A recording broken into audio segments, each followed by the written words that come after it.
Minangkabau yang ada di Surabaya adalah sebagai salah satu tempat berkumpulnya masyarakat Minang, sekaligus tempat silaturahmi sesama masyarakat Minang dari berbagai profesi yang ada di Jawa Timur. Rumah Gadang Minangkabau Surabaya merupakan salah satu rumah adat kebanggaan masyarakat Minangkabau yang mempunyai ciri khas yang sangat indah dan menarik. Keberadaan Rumah Gadang Minangkabau di Surabaya ini juga menjadi salah satu tempat berkumpulnya sesama masyarakat Minang dari berbagai daerah di Jatim dalam berbagai profesi. Selain itu juga sebagai lambang budaya Minangkabau yang harus dilestarikan kebudayaannya.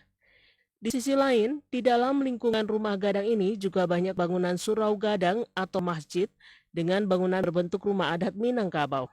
Oleh sebab itu, dengan adanya Rumah Gadang ini, hendaknya masyarakat Minang yang ada di perantauan Jawa Timur dapat peduli serta melestarikan keberadaannya agar dapat dikunjungi oleh masyarakat lain dari luar masyarakat Minang. Di samping itu, untuk menarik perhatian masyarakat terhadap keberadaan Rumah Gadang ini, juga dibangun kuliner khas Minang yang ada di Sumatera Barat. Di samping itu, keberadaan kuliner ini juga tidak terlepas dari keramaian masyarakat yang berkunjung ke Rumah Gadang Minangkabau hingga dapat menikmati kuliner seperti di kampung halamannya. Dengan keberadaan Rumah Gadang, itu kan tempat berkumpul orang-orang Minang yang ada di Jawa Timur, khususnya Surabaya karena yang keberadaannya ada di Surabaya.